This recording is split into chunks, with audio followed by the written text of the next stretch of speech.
bad, love them homeland. We'll never give it up to another nation. This a fi we, we da fear. Nobody give it to no Guatemala. Follow me now. This a fi we da fear. Nobody give it to no Guatemala. This time me name is Pupa.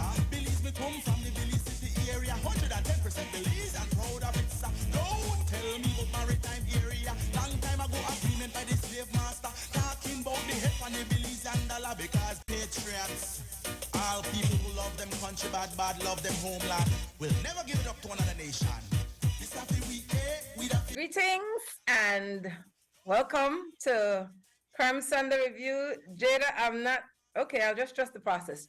Yes, welcome to Krem Sunday Review. I'm the producer and host of Belize's only news review talk show. This is the CSL show, yourself be yourself station. So I'm bragging. We're simulcasting on our sister station Krem Radio and simulcasting on Krem Television Facebook page. And this is the third edition of Sunday Review for the Gregorian calendar cycle, aka 2023. Before I introduce our guest, Powerhouse Conversation, I'm gonna get on a pen and paper. You may want to listen to this conversation over and over until you get it. But it's very important that you go and there's an article I would like for you to go and read by Uneven Earth. The author of that article, which was done almost exactly a year ago today, the 25th of January 2021. The author is Kendall Dix, and I'll introduce Kendall. And now I know that one of the people who edited that article is also our guest today, Vijay Kolinjivadi. If I pronounce her name wrong, Vijay, please let me know. And so I want you all to go ahead and read that article, but time is of essence and I want to get them to share as much as possible. So let me introduce Vijay, and then Vijay, after Vijay, Vijay can introduce Kendall because I saw I get Kendall because of Vijay. So welcome to Sunday Review. The conversation is going to be about blue neocolonialism on that article that Kendall wrote about a year ago as it relates to the blue bond in the Seychelles. Vijay, tell me about you. I know you're a researcher and you're a writer.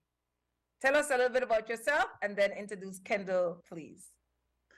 Thank you so much, YaYa, for this wonderful introduction. And it's really a pleasure to be here and to share some insights and also, some strategies to think about what all of this means for people in Belize and what do we do about this, these ideas of blue bonds and everything that's being promoted now. I am a researcher. I'm a settler, currently located in Tiohtià:ke, also known as Montreal, Canada, and home of the Kanien'kehá:ka Nation.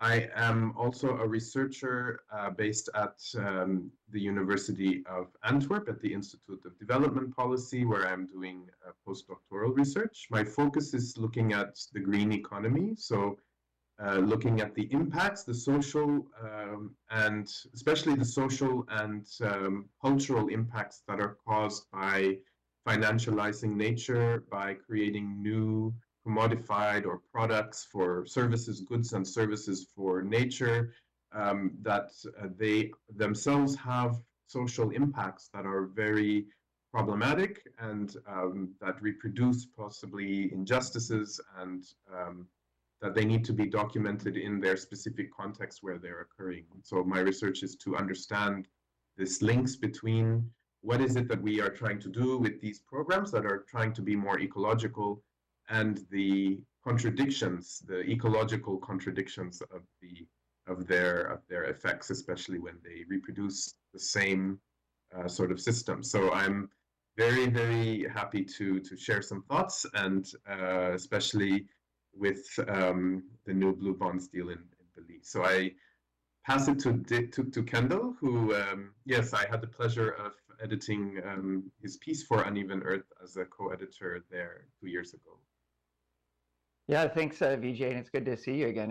It's been a while, and thank you, YaYa, for having me on. I'm always pleasantly surprised when I find out that anyone has read anything that I've written, since a lot of the stuff like bonds, you know, you think who's gonna be interested in this stuff, but I am the National Policy Director for Taproot Earth. I'm based on Monacan territory, which is also known as the area outside of Charlottesville, Virginia. Taproot Earth is a now global climate justice organization that is really headquartered in the U.S. South. We used to be called Gulf Coast Center for Law and Policy. We were founded by Colette Pichon Battle after Hurricane Katrina. And really what our organization does is try to organize people of color and people in the South around climate justice, which means not just addressing climate change, but getting it to some of the root causes, which we would consider to be racial capitalism, domination over nature, and a lot of the things that I'm sure that we're going to talk about today. I'm also a former chef. My first environmental job was in organizing fishermen and chefs around sustainable fisheries. So anything related to fishing is sort of near and dear to my heart. And I wrote this piece when I was at Vermont Law School getting a degree in food and agriculture policy. And we had somebody from the Seychelles come and talk to us about this deal, and we'll get into it more. But when I was hearing about the quote win-win nature of these new financing arrangements, a lot of alarm bells were going off, and so I really wanted to dig in further. And the piece that hopefully a couple people will read really sort of gets into that, and really I think tries to examine it through the lens of the power dynamics. And I think that that's really sort of at the crux of why I think everyone should be taking a really hard look at whether these deals are really win-win for the people in the countries where they're being instituted. And yeah, thanks again for having me on. Thanks, Kendall. This is absolutely important because 26 months later, since Belize entered this agreement, the government of Belize are supposed to be representing the interests of Belizean people. There's been no national awareness campaign about the Blue Bond, any meaningful conversation. There's been no pushback about it in any meaningful way. So let me ask both of you before we jump off into like the definitions that will be used during this conversation. What has been both of your experiences with states engaging people prior to signing agreements like these? Because they would say there's a consultation, they have a limited amount of time, they just want to tell you what they're going to do. There was no awareness campaign before the conversation started. What has been your experience in different communities when it comes to states signing off on agreements like this? Vijay and Kendall. Yeah, thanks for that. I think my initial response or reaction to that is there's this idea of expertise. It's almost like there's some mysticism around some of these programs, that they are meant to be, they are financial agreements, that they are arrangements that are driven by government officials and their creditors, and so they don't necessarily they are beyond the expertise of ordinary people. You know, if you read even how the government of Belize had made a call or announced in November of 2021 about the Blue Bond initiative, the people who are invited into these spaces, I think it was the Radisson Hotel or something, it was directed towards NGOs. And if you read even the Nature Conservancy, the organizations that are behind some of these programs, how and who they invite and who they want to engage in the conversation tends to be other organizations like them or the government or private sector actors. You don't see, when we talk about consultation or community engagement, who are we actually talking about there? Are we talking about other so-called, these people who are all part of the same group in a way? They're talking the same language. We don't actually have this ground level conversations that are happening, and it's assumed that through representation that these people are representing who they are supposed to represent, but there's absolutely no evidence of that. That's the first initial, I think this is a very common strategy that's used, and it's something that you see across all scales in different places. And Yeah. it's not effective and it's not authentic because the Belizean people who will have to pay back this loan, we have no idea what this agreement is about. So I would really want to hear if there's another way that if you've experienced community engagement in a different way. Talk with us, Kendall. Yeah, and to sort of build on what Vijay said as well, is I think that what we're really sort of talking about here, and I think what you're getting at, YaYa, is that this is a democracy problem, and that what we're talking about is a government borrowing money and sort of who has the say over it. You know, sometimes there is an electoral process where for people to approve a bond. In other cases, maybe it's just a group of elected officials. So the first time I encountered this was when I really learned about what bonds were. I was nearly 40 years old, you know, and I'm among the more sort of educated segment of the United States.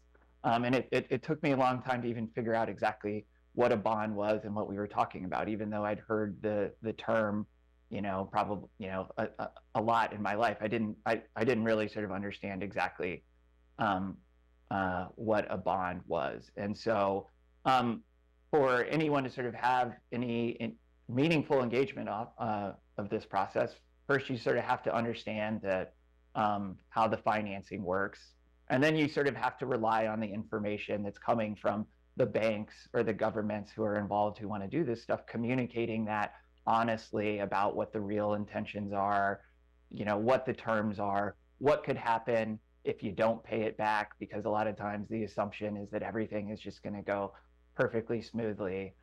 And so that right now, that's, I would say, not a great process, not in the United States. I don't know as much about the Belizean context, but I think our democratic system is really not great at communicating information, and it's not great at collecting what people actually want. And so, you know, our organization, Taproot Earth, really focuses on collective decision making that is truly democratic. And I think so. We have for this formation called Gulf South for a Green New Deal, which is nearly 400 organizations working across the Gulf South, which is from Texas to Florida. If people are familiar with United States geography, that's, you know, in the southeast on the Gulf of Mexico. And when people are making financial decisions, you know, we have a community controlled fund. And so money does not get spent until the group, you know, comes together to sort of approve how this money is going to be spent. But you can't do that without a deep educational sort of process on you know, how it's going to be spent, what's it going to be spent on, and things like that. And so we're hopefully trying to model a better form of democracy, but it is really slow, and it's a lot of hard work. But hopefully, you know, in some way, maybe that's also what we're trying to do here today, is start by democratizing that information a little bit. Definitely summed up what it was that I was getting at. It is not a democratic process. And even when we use the word democracy, it's not genuine democracy, even though that is used over and over again. I'm getting the article ready for Jada to show next. Let us go to the definition of words. That was a good jump off, Kendall, talking about bonds, what financialization is, what debt relief is, what conservation financing means. Share some of the key words that will come up in our conversation that you could simplify for us, Vijay and Kendall. Maybe just one thing to add to say, in addition to the democracy aspect, I think one thing that happens through this kind of crisis of representation, so these people are supposed to represent the people, what they do often is, without giving the details of what it actually implies, there's a lot of spin, there's a lot of other nice language that it makes it appear. So you have a lot of branding. It's almost like the language that has to be created in these media launches and it has to be done in a way that makes people feel that this is a good thing. It doesn't matter about the details. They have to know or feel. So when you use the word debt relief, it sounds like, okay, well, debt is going away. Debt is going. You don't ask the question that some of these other deeper questions. Why do we even have the debt in the first place? Are we not, could we not be replacing debt relief with more debt? Like, we don't know. We only hear debt relief. That's even if we are able to enter into to understand, to try to understand what's actually going on. We are only hearing words like that. We only hear words like, nature protection. We hear these words that are very soft in a way. They help us, they make us think, well, surely that can't be a bad thing. Everybody loves nature. We need to protect nature. It's our Mother Earth. Of course, I'm supporting this. The government is doing this, So you have it's branding. It's a form of manipulation in the use of words that make people feel that something is good. So how they feel rather than what they know. How to know about the details of it. So yeah.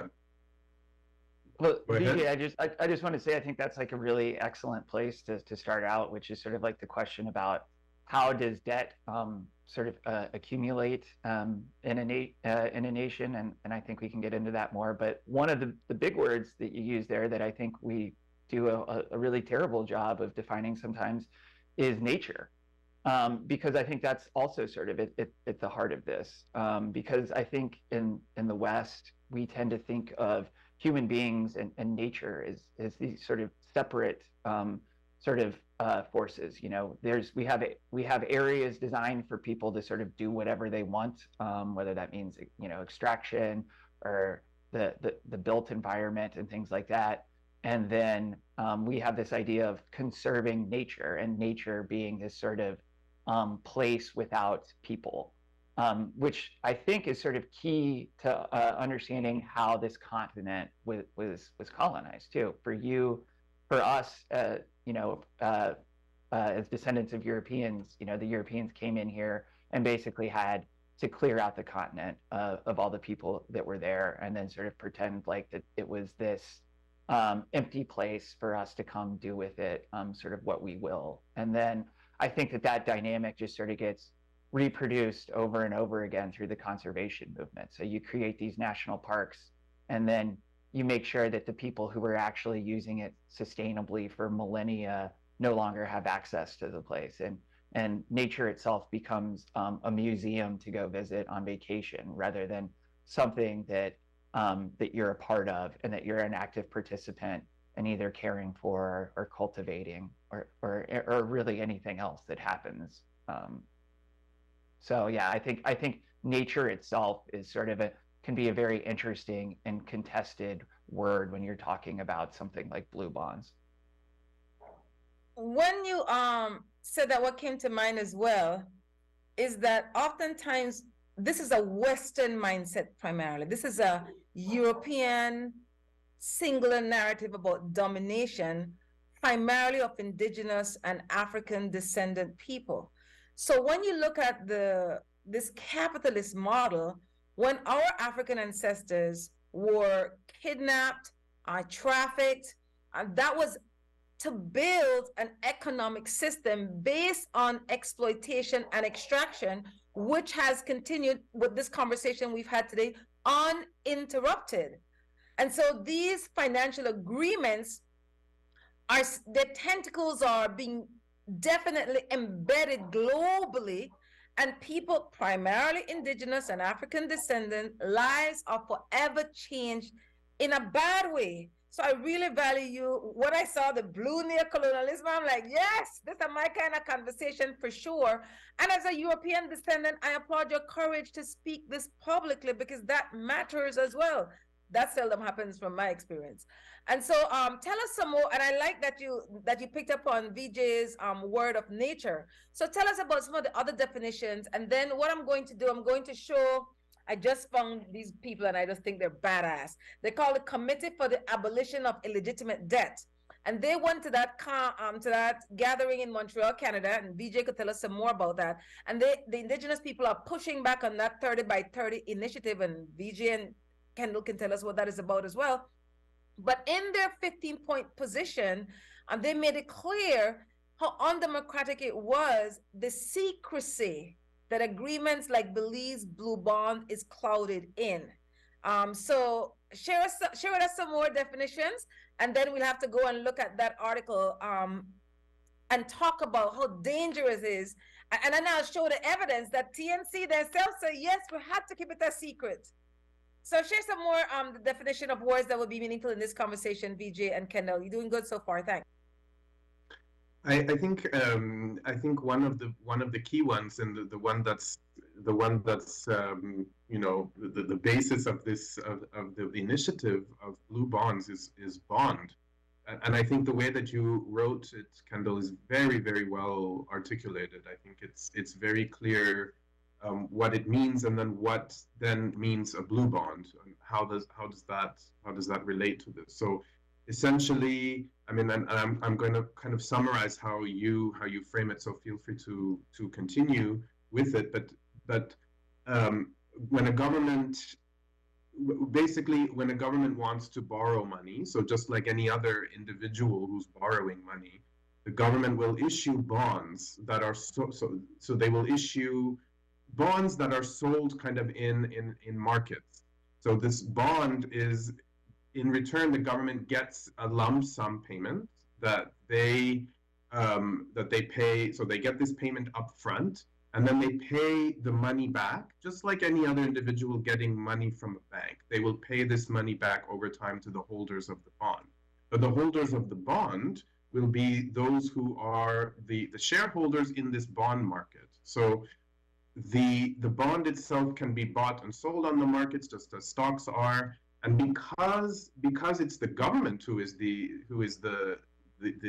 agent, the individual who is receiving the loan, it's often perceived that these bonds are very safe. You know, they're safe financial arrangements, because a government rarely will default entirely on its loan. I mean, obviously that happens, but it's less likely to happen than on an individual level. They're less likely to default on their debts. And so the blue part of it comes from the fact that if the government is getting a loan, then that money must be used to promote marine or ocean conservation. So it's often that you have green bonds, which are used for nature protection in terrestrial areas, but blue refers to the ocean. So it's essentially a government getting money and paying back the debt through conservation. That's what a blue bond is. But Kendall, maybe you have additional things to add there. Yeah, I think that's great. And I think that to take a sort of step back, when you think about how does a government sort of function or get its money, you know, it has a few options. You know, you can tax, and that sort of relies on there being a fair amount of money or available in a country to tax. If you don't have taxes, then yeah, you have to borrow money. I guess the third option is that some countries can print their own money, but of course, if you do too much of that, then you can have other sort of long-lasting impacts on your economy. And so, if you're a nation that doesn't have a lot of wealth, the borrowing can sometimes be the only option if you want to go out and do something that might be collectively desired, you know, like build a road or a new power plant or really anything else that we think of governments doing. I mean, it could be building schools or whatever. Now, I think one of the things that we talk about in the article is this concept of uneven exchange. So if you're a country that is focused primarily on like agricultural production or fisheries, these are things that people tend not to pay a lot of money for. So there's not a ton as much value in that as say something like a car that is quite expensive and has gone through a lot of different sort of processes that add economic values along every step of the way. And so there you can see this dynamic reproduce globally over and over again, where you have, again, mostly sort of European countries, although wealthy countries that list is sort of expanding ever more rapidly. But wealthy countries tend to import these sort of commodities and agricultural products at a relatively cheap rate. So bananas are quite inexpensive. So you can't grow those in the United States. So you make sure that the price stays very low.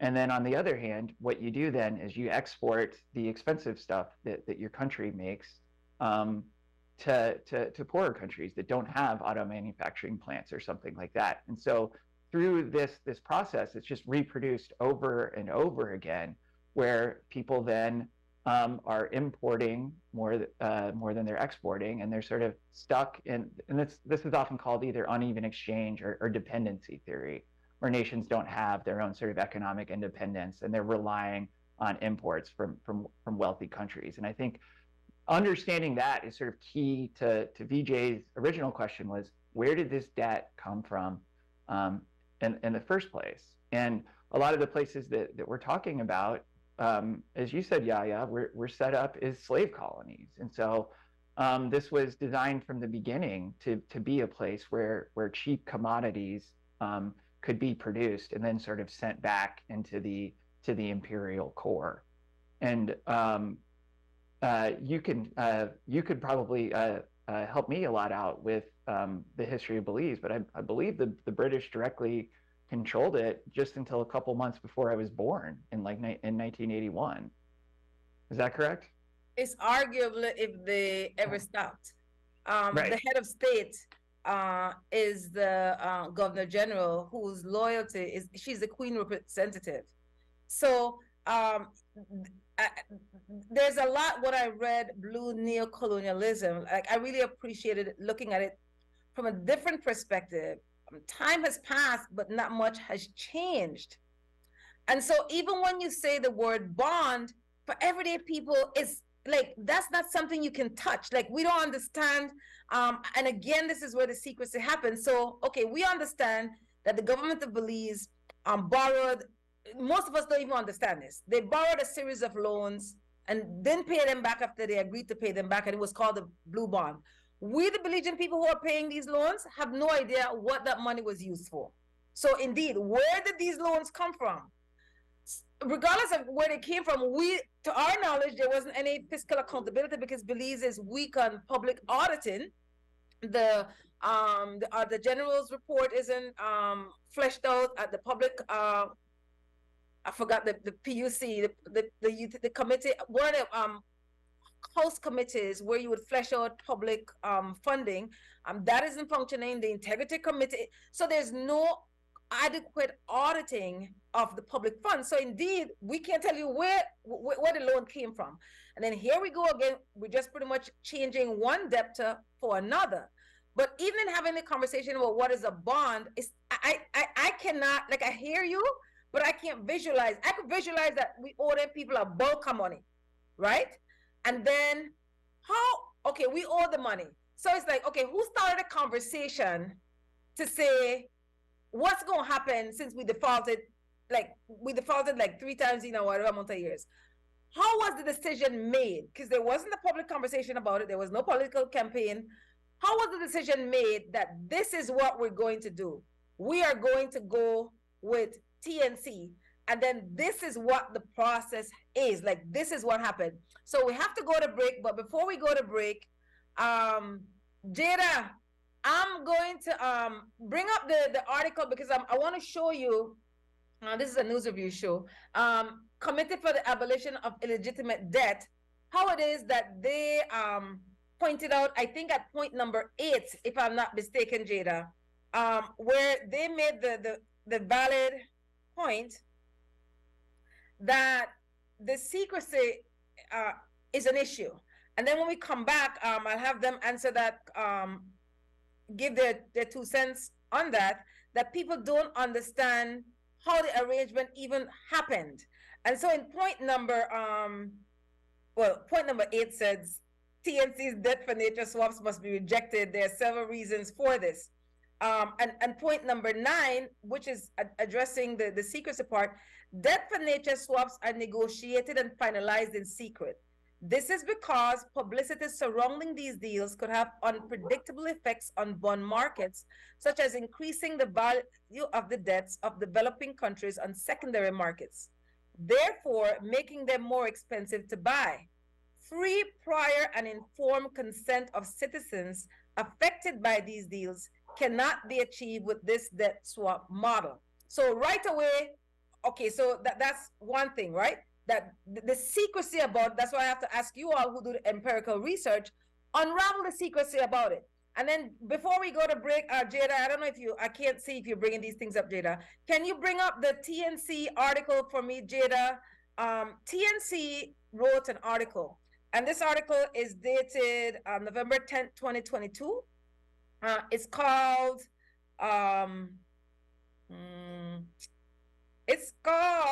Blue Streak, a trailblazing approach to marine conservation piloted in the Seychelles finds new success in Belize by Julian Smith, freelance writer, November 10, 2022, winter 2022. Now, this is what I'm showing you all. I want Jada to bring it up and then we're going to break. This is what the Nature Conservancy said. This is what they say without their mouth. I don't like hearing, so I like use for them words. It said, they're talking about the former president of Belize Women Seafood Farming Association. Her last name is Wallen. It said, some citizens like Wallen will see the blue bond as a boon for their ocean-based livelihood. Pay attention to this next part. But 18 months of confidentiality around the deal to avoid driving up the price of the blue bond before an agreement was struck mean that there's some public relations work to be done to convince others. Quote, we need to be able to show people how they directly benefit from it, says Robinson, to address possible concerns that the deal will make more of the ocean off limits to Belizeans. TNC is getting the word out by holding information sessions, producing educational videos, and hiring new staff dedicated to engaging with stakeholders. Now, we've already addressed who these stakeholders are, and you're paying attention, Vijay, because indeed, that Radisson, they had that meeting. I like how you pay attention. And I'm really appreciating the conversation. I have one of my brother, well, listen, grassroots, Dara Robinson said, yeah, why like bringing my people who talk big language? So I told them we have to make sure the language is so that the majority of the Belizean people can relate to it. And so far, I feel that we're successful in that. And so when we come back, I want both Kendall and Vijay to explain to us, because I can't visualize this bond thing. Like, how did this even happen? We have to go to the, I'm going to dedicate the whole last segment just to TNC. But know that Belizean people, we have to hold ourselves accountable first. Secondly, the government of Belize, the people who were elected to manage our natural resources. Break time, stay tuned. Patriots, all people who love them country. Lately, many things have changed. We changed, of course, but we're still the same. During this pandemic, information is our main partner. The most widely known antimicrobials are called antibiotics, but they are useless to fight diseases such as COVID-19 because it is caused by a virus, whereas antibiotics cure diseases of bacterial origin. Therefore, if you feel sick, do not self-medicate. Consult a health professional qualified to write a prescription and take antibiotics only when prescribed.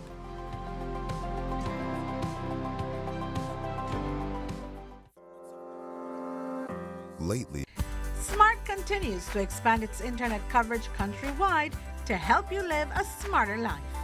Our villagers are very happy. They are pleased to know that Smart went the extra mile to put a tower in our village so that our villagers can get live stream on their TVs and they can get their kids doing their online classes. I want to say to Smart, thank you for making it possible for us to get internet in Gardenia Village.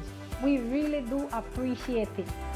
Smart continues to take the internet and mobile services to communities across Belize. Now save even more when you bundle your Smart broadband with Smart mobile services. Smart, bringing people together. We all need a vacation, a break, an escape, a getaway from the ordinary. Have fun and try new things. Create lasting memories. Make your vacation one to remember. Come in today and apply for an easy credit vacation loan at any of our Atlantic Bank branches. We have great interest rates, convenient repayment terms, and loan packages for all your traveling adventures. Let us work hard for you, because life should be easy. Atlantic Bank, building the future together. Patriots, all people who love them country bad, bad love them homeland, will never give it up to another nation. This happy week, we da fear.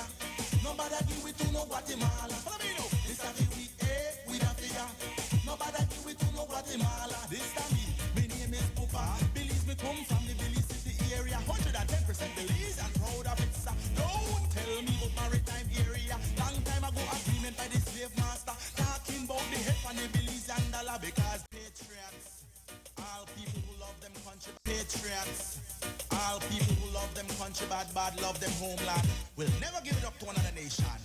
This happy week, we da fear. Nobody give it to no Guatemala. Follow me now. This happy week, we da fear.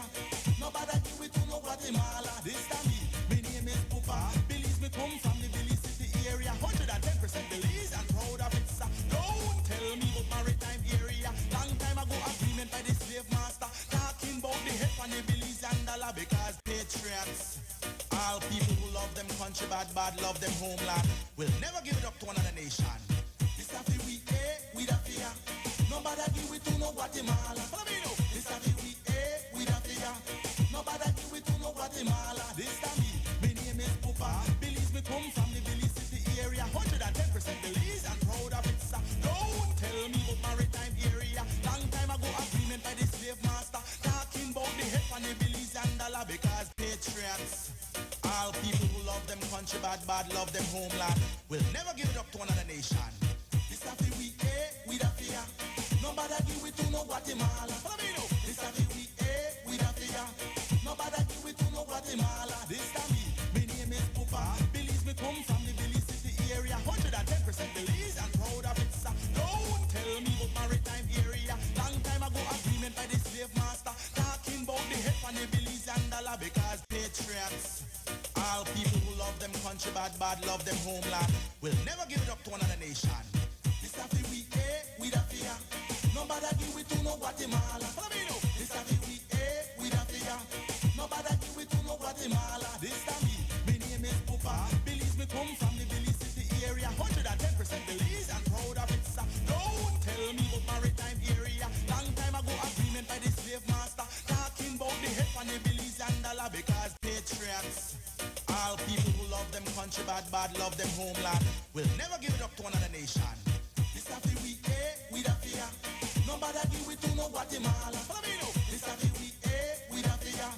Nobody give it to no Guatemala. This time me name is Pupa. Belize me come from the Belize City area. 110% Belize and proud of it, sir. Don't tell me about maritime area. Long time ago agreement by the slave master. Talking about the head on the Belize and dollar, because patriots, all. Welcome back to the second segment of Sunday Review. We have Vijay, make I put on my glasses so I pronounce Vijay name wrong. Kolinjivadi, he's a writer and researcher, among other things. And we have Kendall Dix, who is I think the policy director at Taproot Earth. But I saw at the end of that article that he's a climate policy. Is that what it said? He works in climate policy and lives on a farm outside Charlottesville, Virginia. And we're continuing this conversation about blue neocolonialism. In the first segment, we unpackaged a lot. I've asked Jada to bring up two articles. She couldn't find the Nature Conservancy article. I don't know if you can find it now, Jada, and go to that section that I talked about where the Nature Conservancy said that they had to, for 18 months, pretty much be quiet about this whole agreement. And then we'll go to a Bloomberg article. While you bring up that Nature Conservancy one, Jada, I will go to kind of no drink break. We have juicy conversations. VJ said something during, and so did Kendall. And I'm asking VJ to say what you said during the break to me and repeat it so we understand and we don't get lost with the essence of this conversation. Then we'll turn over to Kendall. Go ahead, VJ. Yes, thank you, YaYa. I think all of these, you know, we have this blue bond, we have debt conversations, debt relief, all these things that are being thrown around, and all of this with the government and conservation and all of this. But we have to remember that above all, Belize should not be paying debt at all. Belize has been the victim of absolute, as you say, YaYa, the robbing of identity for centuries through slavery, through colonial violence, genocide, and absolute wanton destruction of everything that is about life in Belize. You know, in every aspect. I think ecologically, socially, bodily. So the very idea of debt in the first place is very, very flawed. You know, Belize should be receiving reparations from the colonial oppressor, and that reparation doesn't even necessarily need to be that it. I mean, it could be in financial terms, but first of all, it should be debt relief entirely. There should not be debt forgiveness, entire debt forgiveness. There should not be debt relief so that new forms of debt can replace it. That's not what. This is the number one thing that we should be demanding the government to be fighting for. You know, I think that is there's so much violence that has happened, that continues to happen, and all of these processes of just transferring debt are just continuing that colonial legacy. So I think before we even get further into all these other new strategies of finance and debt relief and whatever, we have to remember that Belize should not be paying debt. There should not be debt at all. It should be reparation. That reparation should be recognition, acknowledgement of other ways of connecting with Mother Earth, with each other, and the ability and capacity to have the autonomy and sovereignty over the territory, unrelated whatsoever to financial payments. So I agree with you 100%, VJ. And it's one of the, if you follow, we have a number of hashtags on Facebook because United Black Association United Black Association for Development Educational Foundation, a small community-based organization in Belize dedicated to the liberation of African descendants racialized as Black people. I'm the chairperson. We're leading from the bottom up the awareness campaign when it comes to environmental justice. We have several hashtags, such as hashtag Belizeans that environment on Facebook. We also have hashtag BZE African Reparations UEF. And one of the things that we're very clear on, UEF looks at African reparations. The CARICOM 10-point, and CARICOM is an economic bloc. That's their mindset. It's the colonial mindset. They're looking at financial compensation. And based on Professor Chinwezo's definition of African reparation, which is the Pan-African view, financial compensation is 1%. The majority of African reparation has to do with the repairing of ourselves. We don't even know that in our minds, we're thinking, I'm talking in a colonized language. I'm thinking in a colonized language. We don't even know who we are. And that this colonized language and narrative and values and ways of being is anti who Indigenous and African people are. And so that's why I'm pleased that VJ and Kendall said, remember now, we have to keep putting this center, that this is not the only way to be. That's the issue. That is what is destroying Mama Earth and us. This narrative, this colonial way of extracting and greed and money and more, and the people who are putting together these financial instruments are the very people, or their backers are the very colonizers. They started in the first place. So how you want to start one problem where you still the dirtiness in now? Anyways, Kendall, go ahead and add your 2 cents. I just want to second everything that's already been said. And a thing that I would add into that too is that European nations are also far and away, the United States, the number one lifetime climate polluter as well. And so climate reparations is something that my organization, Taproot Earth, advocates for. We go to the UN climate talks to advocate for this. And I would just want to say that if people are sort of really interested in this topic of reparation, there's a book called Reconsidering Reparations by Olufemi Taiwo, which I think is fantastic. And one of the concepts that he talks a lot is world making as sort of a way that people have thought about what about post-colonial nation building and things like that, which is again sort of when we're talking about sort of debt relations, when it's not based on something that's reparative, it's just something that again becomes just another way to extract money or to extract things of value from poorer nations and nations that have been colonized. Kendall and Vijay. Jada, if you can bring up that Bloomberg article. There are two things that this is a recent Bloomberg article from, I think it was January 11th, 2023. And it's called Wall Street's New ESG. And I never even know what the ESG. Environmental social governance, moneymaker promises nature conservation with a catch.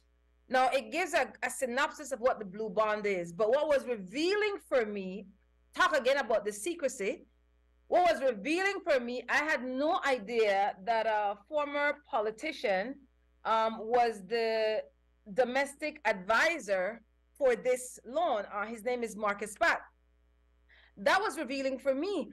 And Jada, if you can go, again, because I was asking you all, like, based on what you know about the Seychelles, Kendall, like, how did this conversation happen? Did the government approach TNC? Did TNC approach the government? Like, how did this happen? So what was revealing for me in this particular article on the Wall Street article, that is, not the Wall Street, the BNN Bloomberg article, what was, oh, it's not that one. What was revealing for me is that, in the essence of time, I'll find it. I'll just keep talking. Is that Marcus Pat said, like, pretty much, it was either this deal or the IMF, what the IMF offered, which is often, higher taxes, less money to social programs. No one has ever said that. That's the first time I saw it in an article from like a couple, like 11 days ago. And so that, I'm just like, one, I didn't know Marcus Pat was involved in the process. Two, I didn't know the IMF deal. IMF was another option if we didn't go with this blue bond deal. So again, talking about the secrecy of deals like these. But Kendall and Vijay, tell us, to your knowledge, how these deals actually happen. Like, what happened in the Seychelles, Kendall? How did the government of the Seychelles approach TNC? Like, how does this happen? I just want to be, sort of straight up that I don't know exactly what happened. I wasn't in the room, but it's my understanding that this has largely been driven by the Nature Conservancy approaching governments that have a lot of debt and have perhaps some sort of natural asset that the Nature Conservancy thinks is worth preserving. So they're the wealthiest environmental nonprofit in the United States. They've been around, I think, since the 1950s. And really what they're trying to do is to have either forests or in some cases, coral reefs or other places that they consider to have exceptional natural value to be protected as much as possible from any sort of human use or interaction for as long as possible, preferably forever. And so, yes, it's my understanding that they have approached these nations, which they may have some existing relationship with. They have scientists in a lot of countries. They also have relationships with a lot of banks. So I know in Belize, they worked directly with Credit Suisse, a Swiss bank. And if you ever want to read a Wikipedia article that is, where the scandals section is longer than almost the information about anything else, go check out the Wikipedia article for Credit Suisse.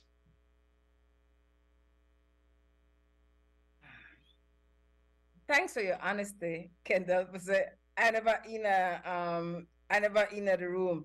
Jada, I sent you the wrong article. I just sent you the right one for the Bloomberg one that has the Mark Espat quote.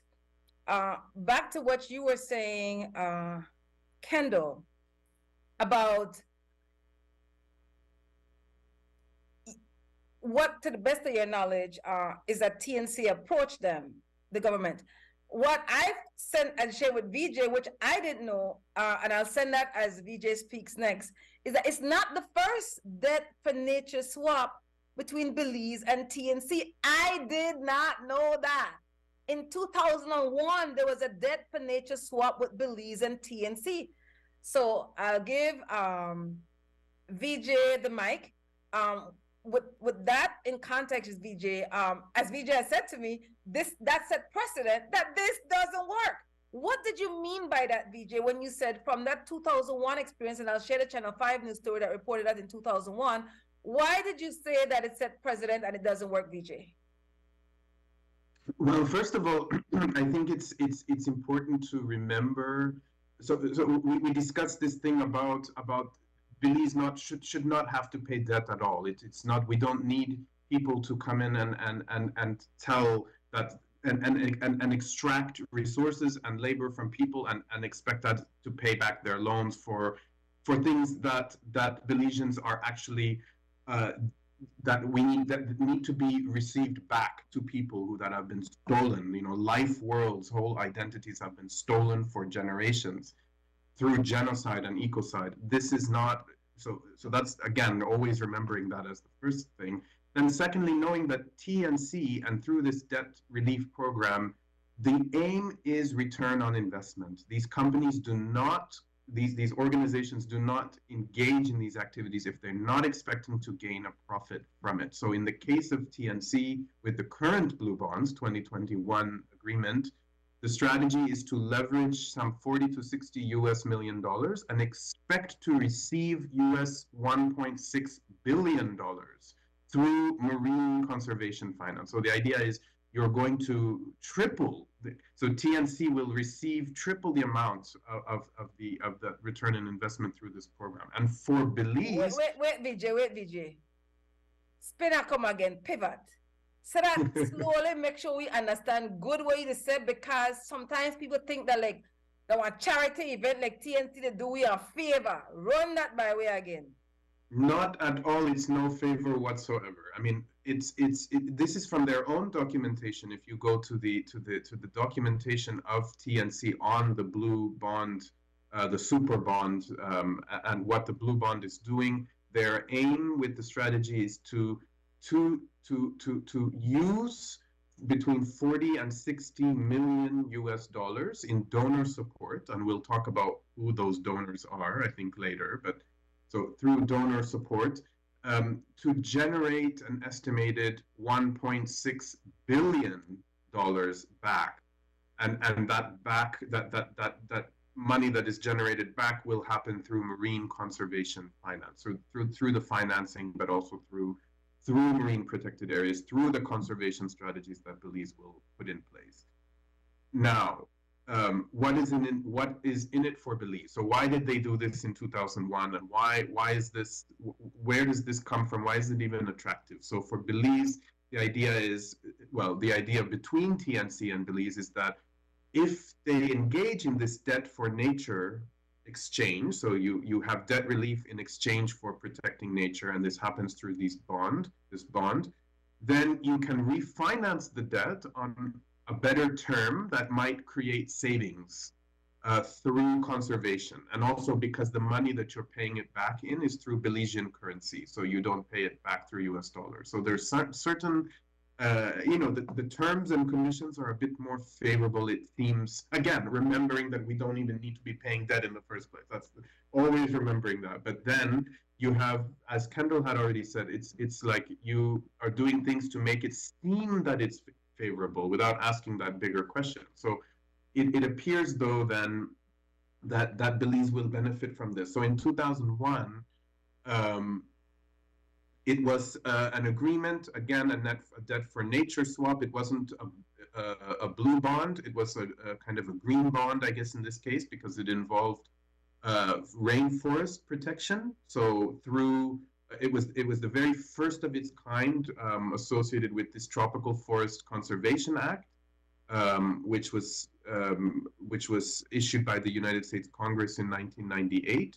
So in that bond agreement in 2001, it was that Belize received a reduction of its debt by almost $10 million in exchange for payments to local conservation organizations, including TNC, to promote nature conservation. So in this case, the protection of forests, so through forest conservation.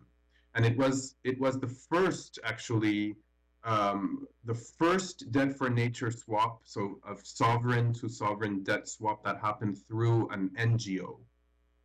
To what it seems from our knowledge here, that was the first one of its case. But now, if you look at what the economic situation has been like in Belize for the last 20 years, it's hard to actually, can we honestly say, and here I must submit to your knowledge, YaYa, on what has it been like for ordinary ordinary people in Belize, especially those who are fishers? What has, if you can think back in the last 15 years, have there been any improvements through conservation that have benefited people day-to-day lives? I think that's one of the most important questions to reflect on first, when we know well that $10 million of sovereign debt was relieved in 2001 from a previous debt for nature swap.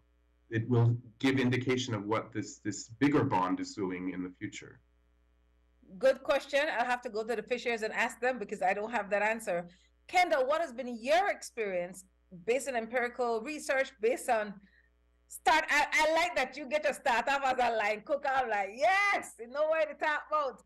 And then based on the research you did with Seychelles and the Blue Bond, marine protected areas, tell us what that means, and if there's an alternative to marine protected areas. Again, I don't feel that I know most fishers in Belize don't understand or what it means, or if there's an alternative. The horse is already out the barn, the Blue Bond has been signed, but we still need to understand, because the MPA is like big thing. People go get a PhD in an MPA. Marine protected areas, the wari. Buzzwords right now. What are MPAs? And then after that, we'll go to break. Kendall? Generally, I would say that you could think of a marine protected area as sort of a national park for the water. Mm-hmm. And I think that frequently that means no fishing. Sometimes it doesn't. Sometimes fishermen, if they're politically active or have some sort of power or say in the situation, they generally, I worked with fishermen a lot in the Gulf of Mexico. You don't want the fisher folks? You don't have fisher folk, yes, thank you for that. Yes, fisher folk, seafood harvesters as well. I guess if we want to include the folks that are working on oysters and shellfish and things like that. And in my experience, they don't like marine protected areas at all. There's a general sense that that just means that fishermen are going to be excluded. And in the article that I wrote, if you follow some of the links, there are a number of studies that call into the question whether or not this is the best way to protect natural resources. In many cases, there are other ways to do that. You could restrict the type of fishing gear that you use to fish. You could limit things in any number of ways. We could figure out ways for fishermen fisher folk who have been stewarding this resource for a number of for a very long time. We might ask ourselves if there are ways that we can actually sustainably fish and feed ourselves with a self-renewing resource, as long as we're sort of not taking too much and things like that. So I think that's sort of at the heart of this, but I think marine protected areas can be really varied, sort of on where they are, who's enforcing it, who are the user groups that might be interested in this. Is it for Is it, catering to tourists? As I talk about in the article too, sometimes conservation actually invites more people to come be around there. So if you're protecting your coral reef, but then building tons and tons of hotels near the shoreline, the sedimentation from that is actually maybe going to have a net sort of negative impact on the resource. The other thing that I just wanted to add before I forget about it too is that these marine protected areas can now, thanks to financialization of nature, like for carbon offsets and things like that, become a source of revenue. So I know the Nature Conservancy in the past has been able to use the areas that they're protecting for quote unquote, like altruistic reasons or for charity or for nature, that they then go back and sell that to corporations who are trying to, green their image or try to supposedly offset, some of their more destructive activities with buying these offsets. And so I would not be surprised at all if the Nature Conservancy has some sort of deal here where they're going to be able to sell the areas that are being protected through the Blue Bond scheme on a carbon offset market that will further enrich the people who have been involved in this deal. Thanks.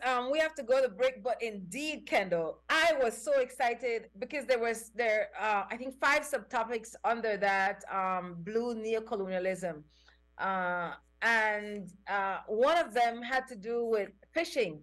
And so it was when I clicked on the link, which is what I love about research, and you could just be there forever. I'm like, oh my gosh, I need to learn more about MPAs. And then engage fishers after I've done that research. But I really value the time it took for you to I like how you write just like how you talk. I really, really like that article as a point of conversation. So I really value both you and Vijay being here. Now, when we come back, understand, I want to tell you again. First, we, the Belizean people, must hold ourselves accountable in every way for the state development of ourselves and our country. Secondly, the government of Belize is accountable. Political leadership, people we elected, whoever they appointed, they're responsible. Other actors, such as TNC, could only do what they do because our political leaders allowed it. Now remember, TNC is looking after TNC interests. TNC interest is not Belizean people primarily and the country of Belize. You could go to TNC website and they'll tell you what their interests are. The government of Belize ought to be looking after Belizean people interests. Ought to be. So I tell you no, I declare my interest, Belizean people are my interest, in particular African descendants racialized as Black people. Now, see what when we come back, Kendall want to start this last segment. I want to get a sense, and I want to listen good to what TNC, the organization, is. Stay tuned to come back.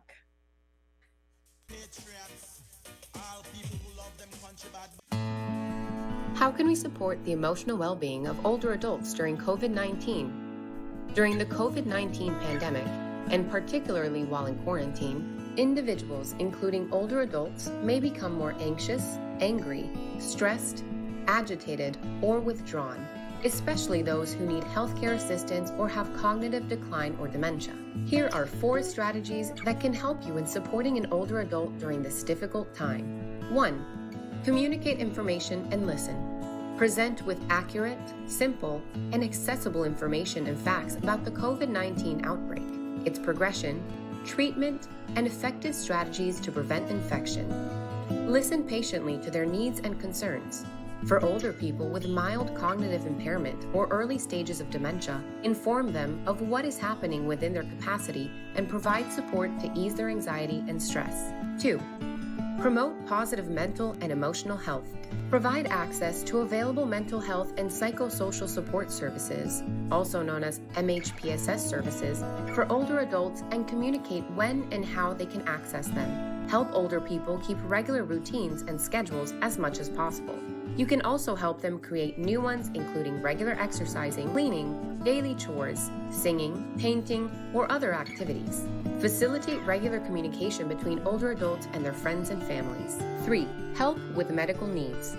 Make sure that older adults have at least up to 1 month of all the regular medicines that they may require. Explain how to use protective devices in a clear, concise way. Always be respectful and patient. 4. Assist with daily activities. Provide older people with details related to how and where they can get practical help if needed, like calling a taxi, dropping off supplies, having groceries delivered, and requesting medical care, as well as information on any locally available social support programs and services. For more information, consult the webpage of the Pan American Health Organization, www.paho.org/coronavirus.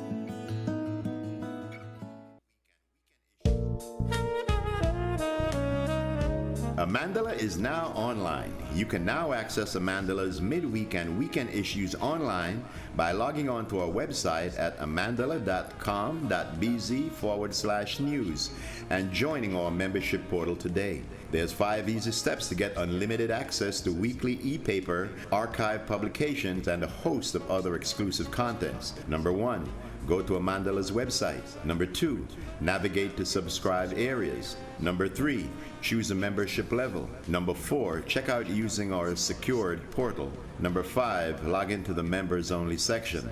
Telephone numbers 501-280-4703 or 202-4477. Fax us at 501-222-4702, or you could email at amandalapress@yahoo.com or amandalapress@gmail.com. Amandala, all power to the people.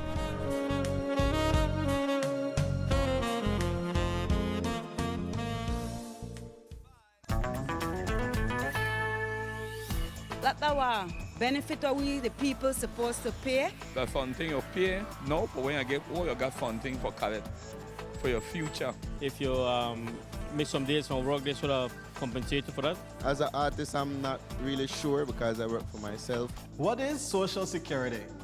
Social Security is not a tax. Social Security is a very small investment in you, the worker. It's an investment that you can count on now or in the future.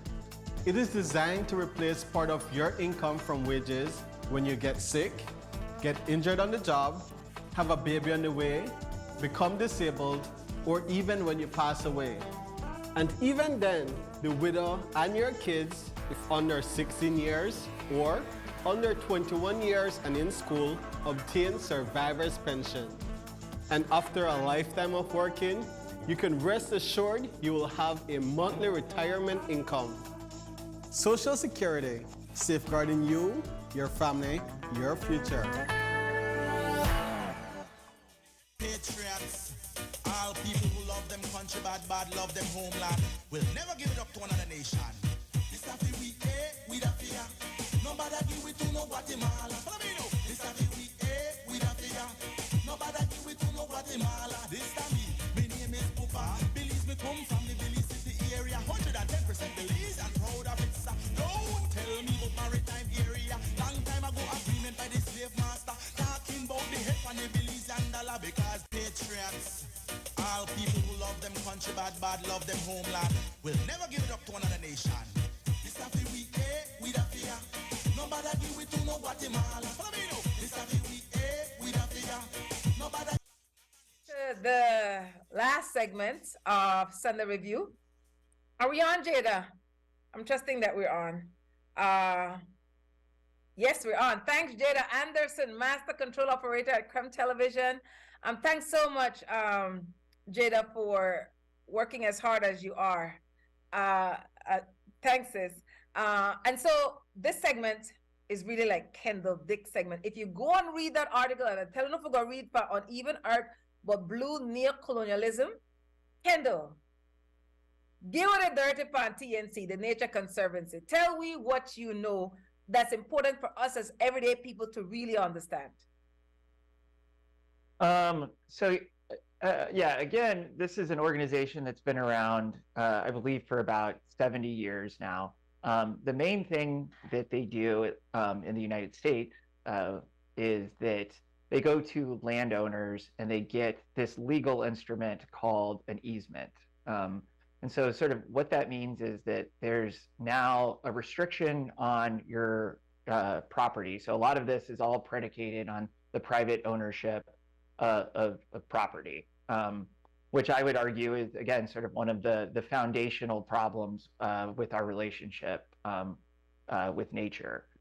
So they have no desire, I guess, to change the legal way that we sort of think about property. They're only interested, for the most part, in working with private landowners to bring more land under conservation, but from a private sort of individual perspective. And that is how they started. That's how their bread and butter.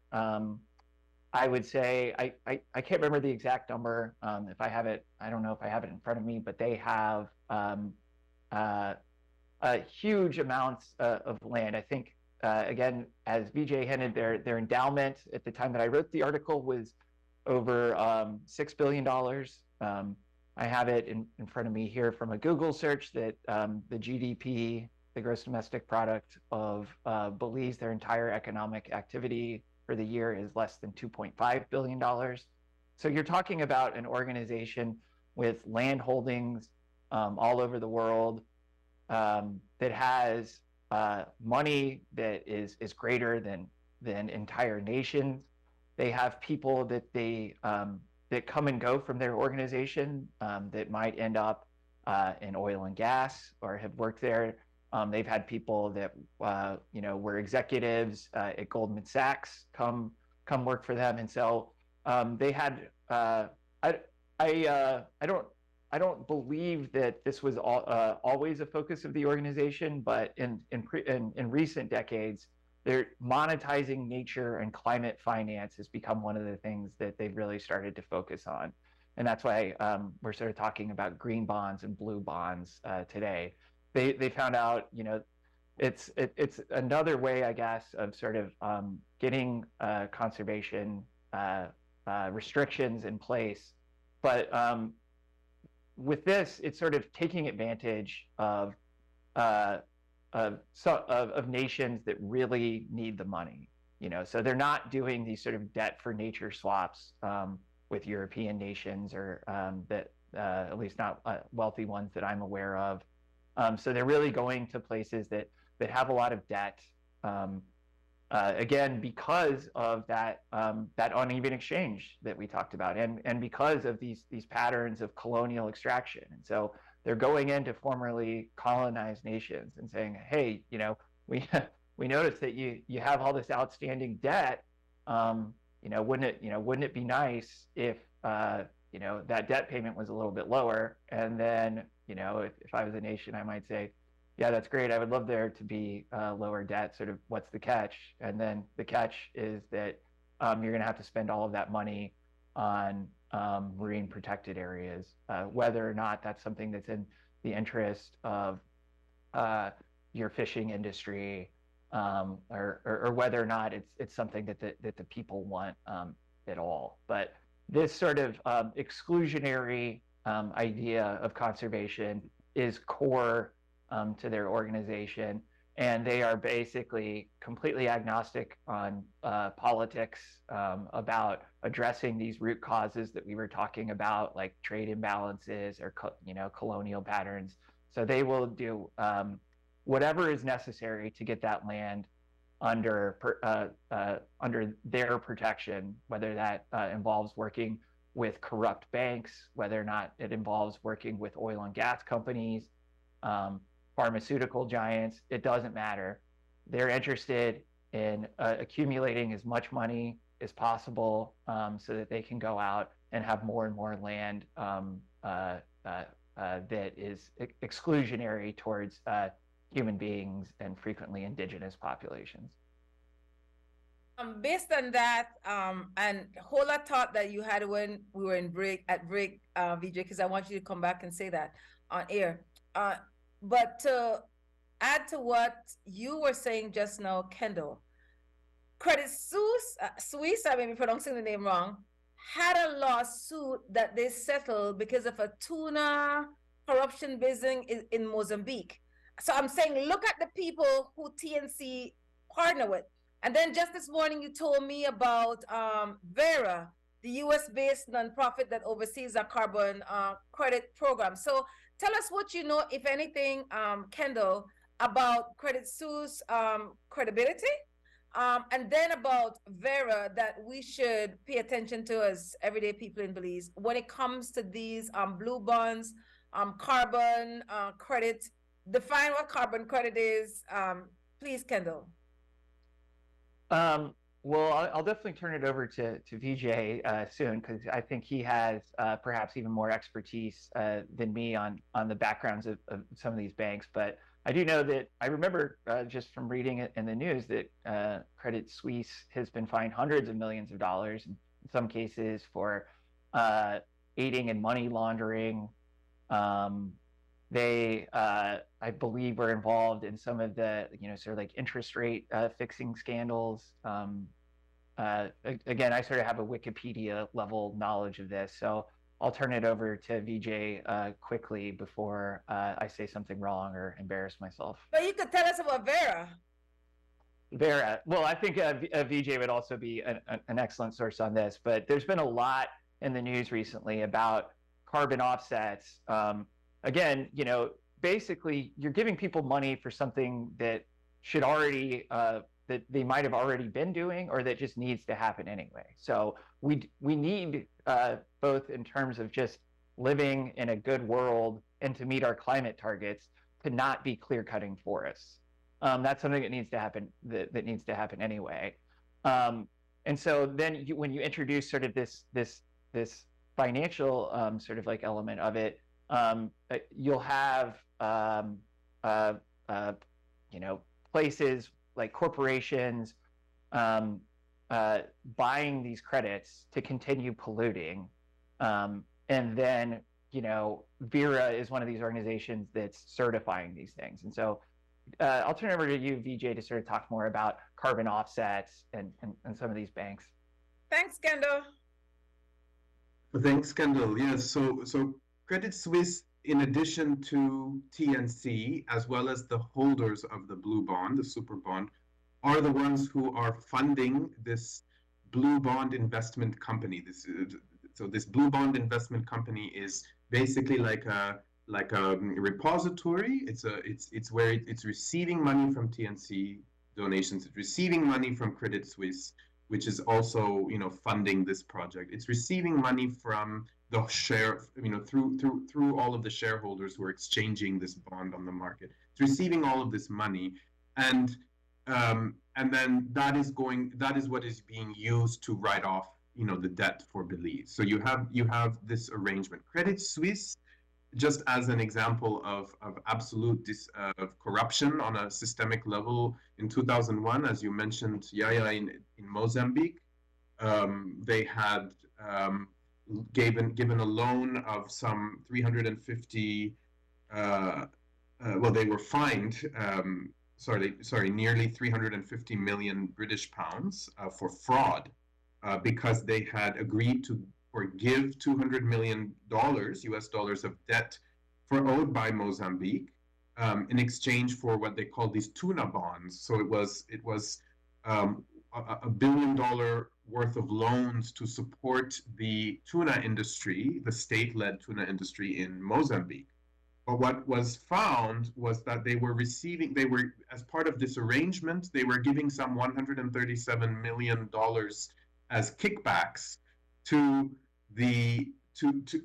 government officials, but also themselves. So the Credit Suisse bankers, up to $50 million went to the bankers themselves as a way to justify the credibility of the loan to other investors. So it was a way to be like, look, we already have $50 million. So this was in 2000. Well, this was between the years of 2012 and 2016. And during this time, Mozambique experienced an economic crash. So there was an economic impact of this, which clearly and obviously very, very harshly affects ordinary Mozambicans. So while these people are playing around with others' lives through these exchanges in money and loans, the population itself is suffering tremendously. So this was already the background of Credit Suisse, and as Kendall has mentioned, there's a litany of others, so many Wikipedia page full of other scandals. So this is already a massive red flag here, in addition to TNC. And with carbon offsetting, so carbon offsetting is you can go ahead and fly around the world. You can purchase whatever you want, knowing that the ecological impact associated with your carbon usage can be offset by just paying a little bit of extra money as a consumer into a project that will capture carbon somewhere else. So this happens through forest plantation, oftentimes through forest conservation and forest plantations, but also, as you mentioned, through the ocean conservation, so the amount of carbon that can be captured in the ocean. So you can sell.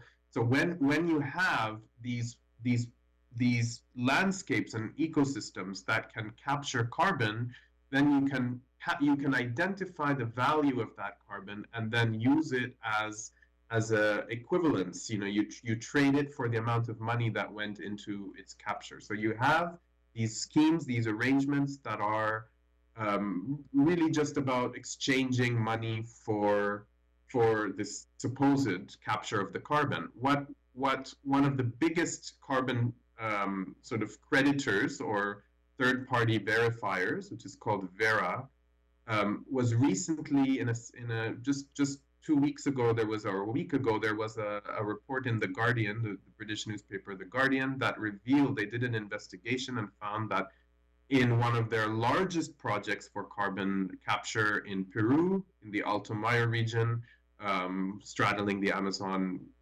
rainforest area, that 94% of their carbon credits, so all this money that they had managed to capture through carbon sequestration, 94% of those credits were worthless. They had hyped the deforestation risk in those areas by 400% to say that. So basically what that means is there was no risk of deforestation in those areas. So because of that, they were able to say, well, we're capturing carbon, but those forests were already there. It's not that new carbon has been captured. So you have an enormous amount of corruption on an institutional scale. So even though it's very easy to blame countries, like governments around the world, especially poor countries or other, those who are already in debt of corruption. Meanwhile, we allow the TNCs, the Credit Suisse, the banks to continue to exploit and engage in these $1 million corruption schemes or let's say kickbacks and things like that, and let them go unscathed. I think that's, you have TNC donors. Some of them are oil and gas companies, some of them are chemicals companies, some of them are pharmaceutical companies. They pay money to TNC and then as a way of avoiding paying their own taxes, because they're paying into conservation NGO. And then when you know that TNC is involved in debt restructuring of countries and trying to get $1 billion worth of return on investment through conservation, then how you see how the money is circulating between wealthy people.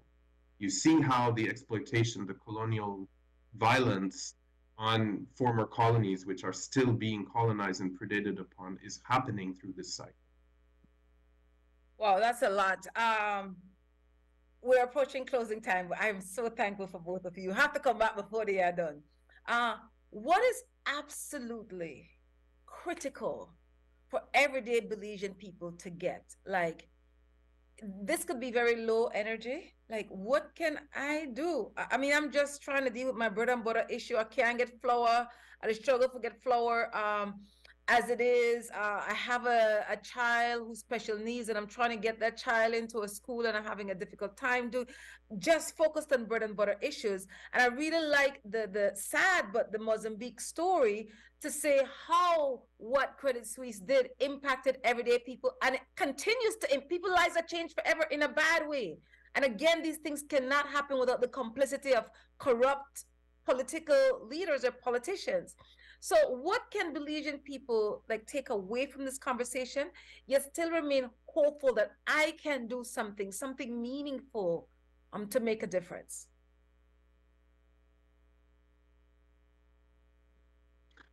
I would say one of the most important things, two things. One is to be very suspicious, very, very suspicious of these kinds of programs involving debt restructuring. So you have that, you know that this is not, you know that this is a false solution. You know that this is another repetition of history of exploitation. And then from there, we think about how we can support each other through our work. So as fishers, as farmers, as indigenous people, knowing that we have knowledge, that there is knowledge that is being lost and stolen, how can we support each other and resist, to resist these programs and allow, to demand that the needs of the people are being heard, like everyday struggles, economic struggles. I think that's don't even giving the light of day to any of these solutions, because these solutions are there to trick people. They are there to allow rich people to get richer. And so I think if just getting by day to day, the most important thing is to look around and see your brothers and sisters also struggling, and find ways that together we don't need to rely on these government initiatives. We don't need to rely on private conservation tourism, bringing people from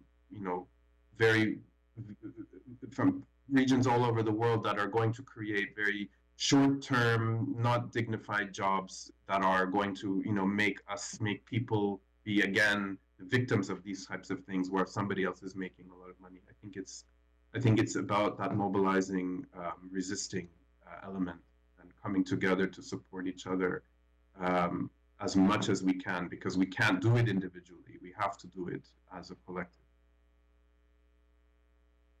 Vijay, Kendall? Yeah, and that's exactly what I was going to say, Vijay, as well.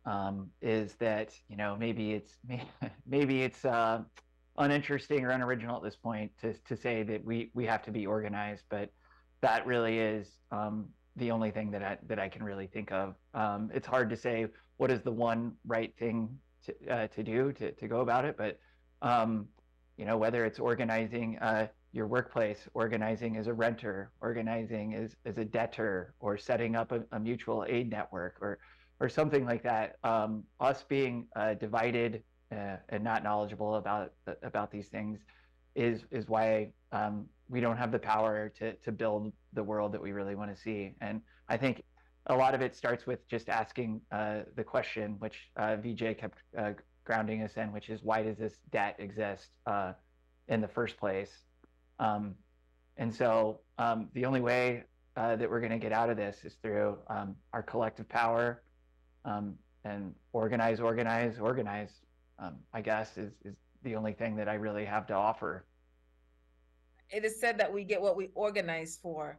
And one of the challenges I know I face with organizing in Belize, my lived experience, and I know that may not be the best analysis, that's just what I have lived, and I'm one person in the country of over 420,000 people, is I find it, and time is of essence, I find it difficult to organize with people who are deeply colonized mentally, don't know that they are, and they're thinking that what they're doing is really for the well-being of everyone.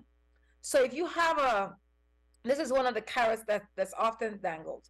So let's say you have a group of people who, like in the TNC article, they looked at the Women Seaweed Farmers Association, which is awesome. It's women-led, and they could have male members, but the executive will always be women-led. Now, for an organization like that to function, oftentimes it has to be grants. They're not sustainable. So as it is, you have a level of your autonomy or sovereignty being compromised, because who pays the piper calls the tune. So oftentimes that's one of the issues, like, how do we remain sustainable without taking independent funding? Now, these are everyday people who may not have any formal education. They just know they want to do something in their best interest. And so, and then to even get there, you have some of our people who are colonially educated with their degrees, so they think that they're the authority and they're the experts. And these the real human experiences that makes it difficult to even get organizing off the ground in a meaningful way. And then because it's not a democratic process, there's still the majority rules, as opposed to by consent. Oh, that take too long. for me, it's extremely frustrating. Organizing in Belize, it's extreme. So I tend to, like, with UEF doing a lot of environmental justice work in the past 3 years, for the most part, I work alone. I have a team of people on the ground in Belize, regionally, internationally, that definitely nurture me, offer me support, sounding board, hold me accountable. But as far as like organizing, my best hope is that in having these conversations, because we have our one media house, that those who are listening and hearing, even though I don't know who they are, that they're really receptive and they're thinking for themselves. And when they go to their workspaces, they may reason with other people or wherever they are in their communities. So a lot of these, like when you look at the, I think it's what is it called? The committee, I don't know, for the Blue Bond. Like there's a committee, and it has 9 people on it, but TNC has the chair. Like that's suspicious to me. But most of these people are government workers. Like they're invested years of service. They have mortgages to pay, maybe a car note, children, elders to take care of. Like they may know in their being that this is not right, but what can they? So you have those contradictions that you really have to live with. And then Belize is small and people are victimized, so people don't want to say things. So when they had the I think it was the rollout for the MPA, I thought about going, but I'm like, really, they don't give you a space to really speak the truth. And from going to the public consultation for the Port of Belize, like they give you like so much minutes, and if you're pushing back and you have evidence, they want to lock it. It's not a democratic process. So it's yes, we can say organize, but it's challenging. It doesn't stop me, but it's to tell the truth that it's challenging. And the government, they bank on that.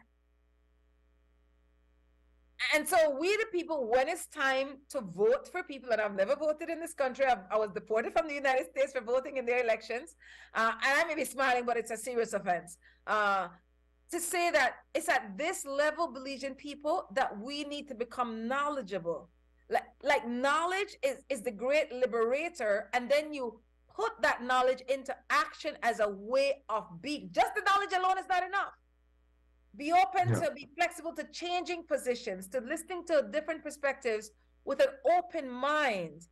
And for me, a big part, Kendall and Vijay, is that I need to know that the people I'm working with are credible. Like both of you were vetted and recommended by someone that I trust. It cannot just be because you are a professional and you publish articles or you write articles. No, that's not it. Like I work best with scholar activists. That's why when I went and that VJ bring you in, Kendall, when I got and I write, what in a line cook like respect, and then I saw the other work over a period of time that you, and then for VJ with Indian heritage, he totally was relatable in a different kind of way with me, and I really at great sacrifice, because this is not easy work.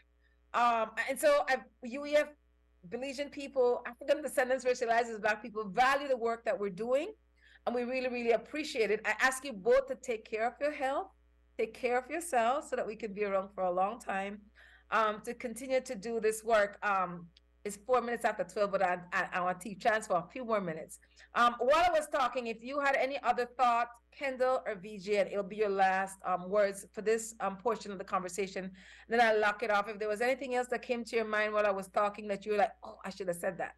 Anything that you want to add, any final 2 cents, Kendall or VJ, that may have came to your mind while I was talking just now?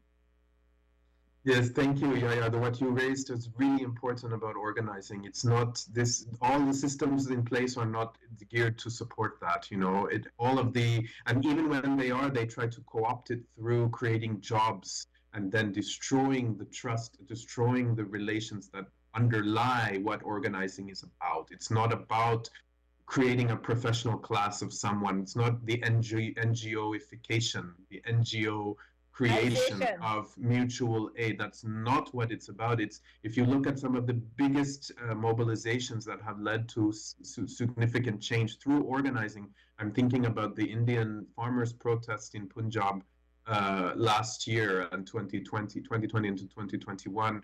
they were organized through not only survival but mutual aid on a scale that has not been seen in history, in human history, in terms of numbers.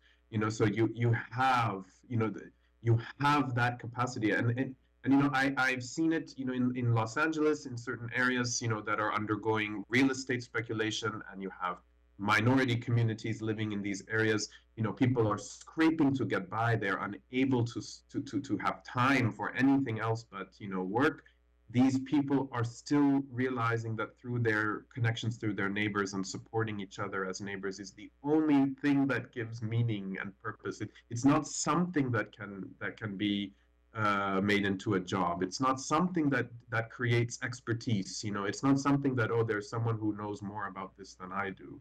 No, it's about, we are all needing to support each other, and we will do it amidst all the other stuff we have to do, because it's the thing that gives us meaning.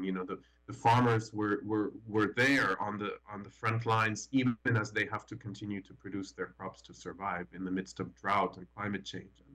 And so you have this desire to connect with others to resist these systems of oppression, and I think that's really important.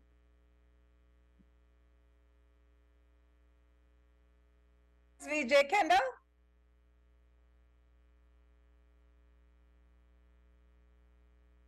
Did you want to add anything else, Kendall? Hey, my Wi-Fi seems to be giving out, so feel free to sort of just sort of cut me off here if it gives out. But I think what I was thinking about, especially when you were talking, YaYa, is about how at Taproot Earth, one of the things that we ask people to commit to is self-transformation, and we like you said, organizing is very difficult. We try to meet people where we're at, but we need people to at least be committed to undoing the systems that got us here. And that means being feminist, being anti-racist, being accommodating for people with disabilities. And I think that it's important to realize that a lot of people start this journey from a different place too, and that a lot of us weren't perfect humans or perfect organizers before we come in. And so I think we need to hold each other accountable. But I think we also need to focus on a lot about sort of like what makes us similar, I guess, in some cases as well. And I think we're stronger because of our differences. And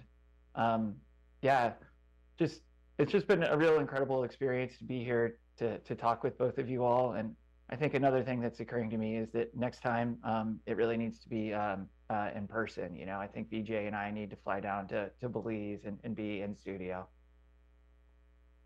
Since COVID-19, I haven't been in studio. We've been remote. But you and Vijay are welcome to Belize anytime. UF will host you.